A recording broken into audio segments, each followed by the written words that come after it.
guys, assalamualaikum warahmatullahi wabarakatuh. Ketemu lagi sama aku Adilia Saputi.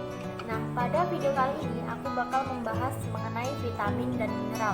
Pasti dari kalian semua udah tahu dong apa itu vitamin dan apa itu mineral. Karena sehari-hari saat kita mengkonsumsi bahan pangan, nah bahan pangan tersebut itu tuh mengandung vitamin dan mineral.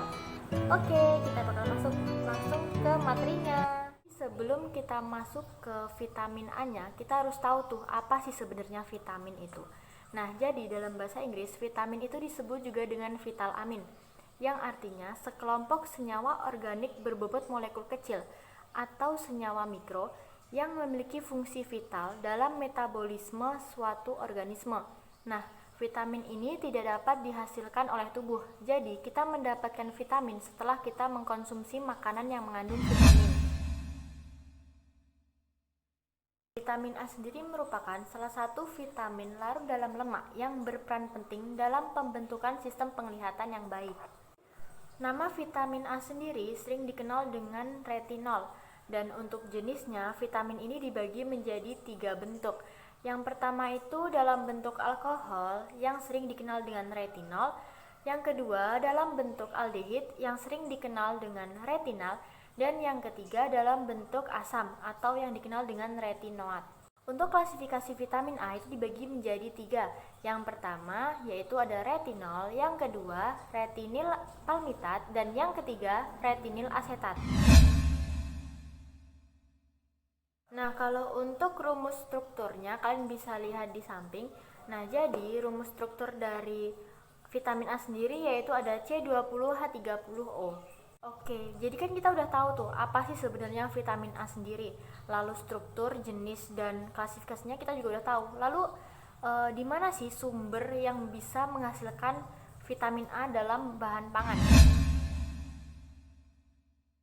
Bahan pangan nabati sendiri itu ada sayuran yang meliputi ubi jalar, wortel, paprika merah, bayam, brokoli, daun selada, domain. Untuk buah-buahannya itu meliputi mangga, belewah, jeruk bali, semangka, pepaya, aprikot, jambu biji, dan markisa. Untuk sumber dari bahan pangan nabati sendiri itu meliputi hati sapi, kambing atau domba, ikan salmon, ikan makarel, ikan tuna sirip biru, keju, telur rebus, dan mentega. Lalu masih banyak lagi bahan pangan yang mengandung vitamin A, namun aku hanya menyebutkan beberapa. Selanjutnya kita membahas mengenai sifat atau karakteristik vitamin A. Sifat yang pertama, vitamin A itu tahan terhadap panas cahaya dan alkali. Yang kedua, vitamin A tidak tahan terhadap asam dan oksidasi. Ini terutama pada retinol dan retinal, karena dia akan mudah teroksidasi apabila dalam keadaan panas dan lembab dan bila dihubungkan dengan senyawa mikro. Sifat yang ketiga, dalam proses memasak, vitamin A itu tidak banyak yang hilang atau rusak.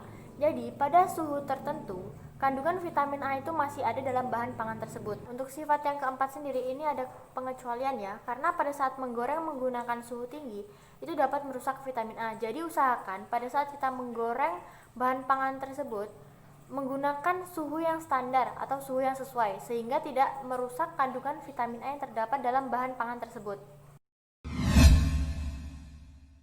Kita masuk ke manfaat vitamin A. Jadi, manfaat vitamin A yang pertama yaitu membantu tumbuh kembang sel tubuh, menjaga kesehatan gigi, tulang, dan jaringan lunak, selaput lendir, serta kulit. Yang ketiga, meningkatkan imunitas tubuh. Yang keempat, merawat kesehatan mata. Yang kelima, mencegah campak. Yang keenam, mencegah timbulnya jerawat. Dan yang ketujuh, meningkatkan kesehatan reproduksi. Ternyata, selain banyaknya manfaat yang kita dapatkan pada saat kita mengkonsumsi vitamin A itu, ternyata ada efek samping jika kita kekurangan atau kelebihan vitamin A. Apabila kita kekurangan vitamin A, itu akan memicu terjadinya penurunan sistem kekebalan tubuh, rabun senja, katarak, serta komplikasi serius pada bagian organ vital, yaitu jantung, paru-paru, dan otak. Nah, sedangkan apabila kita kelebihan mengkonsumsi vitamin A, itu akan bersifat sebagai racun, karena ia tidak dapat dikeluarkan melalui urin, sehingga ia akan larut tersimpan ke dalam jaringan lemak tubuh. Selain itu, kelebihan vitamin A dapat membuat sel epitel bertumbuh secara abnormal, sehingga pertumbuhannya itu menjadi tidak baik. Oke, pembahasan dari vitamin udah selesai. Sekarang kita bakal membahas mengenai mineral. Nah, mineral yang aku ambil ini adalah selenium. Nah, sebelum kita masuk ke seleniumnya, kita harus tahu tuh apa sih mineral itu. Mineral adalah komponen yang terdapat dalam tabel periodik unsur, yaitu komponen selain C, H, O, dan N.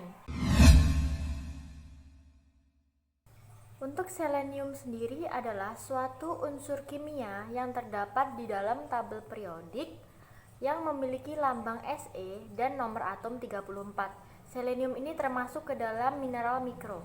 Nama sendiri, selenium berasal dari bahasa Yunani selene yang berarti bulan. Untuk jenisnya, selenium dibagi menjadi dua, yaitu yang pertama selenium organik yang terdiri dari selenocysteine dan selenometionin, dan yang kedua ada selenium anorganik yang terdiri dari selenit dan selenat. Oke, selanjutnya ada struktur mineral selenium. Nah, strukturnya itu membentuk kristal heksagonal seperti yang bisa kita lihat gambar di samping. Nah, untuk rumus struktur mineralnya sendiri yaitu ada SeO2. Untuk sumber selenium sendiri yang berada dalam bahan pangan ini cukup melimpah ya. Ini aku sebutin. Ini ada ikan, daging sapi, roti gandum, ayam, keju, daging kalkun, telur, nasi merah, kuaci, jamur, oatmeal bayam, susu dan yogurt, pisang dan tahu. Oke, topik yang keempat yaitu sifat atau karakteristik dari selenium. Nah, sifat yang pertama, selenium itu ada dalam bentuk beberapa alotropik. Bentuk yang paling stabil itu ada kristal heksagonal yang berwarna abu-abu metalik. Lalu ada bentuk monoklinik yang berwarna merah tua, amorf yang berwarna merah dalam bentuk bubuk, dan hitam dalam bentuk vitreous. Sifat yang kedua, selenium logam abu-abu kristal dapat menghantarkan listrik lebih baik pada saat ada cahaya dibandingkan pada saat gelap. Hal itu terjadi karena si selenium ini mengkonversi cahaya langsung menjadi listrik. Sifat yang ketiga, apabila selenium bergabung dengan logam dan oksigen, itu akan membentuk selenida, selenat, dan selenit. Hal ini sama seperti belerang yang dapat membentuk sulfida, sulfat, dan sulfit. Sifat yang keempat, hidrogen selenida ini memiliki bau yang sangat tidak sedap. Dan sifat yang kelima, memiliki titik lebur 118,35 derajat Celcius. Kita ada di ujung materi nih. Sekarang yang materi kelima, kita akan membahas mengenai manfaat dari mineral selenium. Nah, manfaat yang pertama itu dapat meningkatkan sistem kekebalan tubuh. Yang kedua, sebagai antioksidan.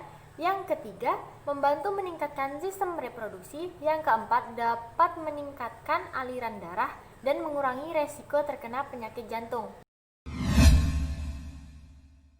Tapi selain dibalik manfaat dari mineral selenium ini, ada juga efek negatif jika kita kekurangan selenium loh. Nah, salah satunya itu mengalami kejadian penyakit kesan. Nah, penyakit kesan ini nih penyakit yang berasal dari Tiongkok. Itu tuh dimana dia tuh sama seperti penyakit jantung, dimana otot jantung tersebut itu tuh bermasalah sehingga rentan terkena penyakit dan toksin. Efek negatif yang kedua yaitu meningkatkan risiko terkena penyakit stroke. Yang ketiga, adanya gangguan pada alat reproduksi, dan yang terakhir menurunkannya fungsi otak. Oke teman-teman, mungkin segitu aja materi yang bisa aku sampaikan. Apabila ada kesalahan nih dalam penyampaian, aku mohon maaf. Dan sampai ketemu di video selanjutnya. Wassalamualaikum warahmatullahi wabarakatuh.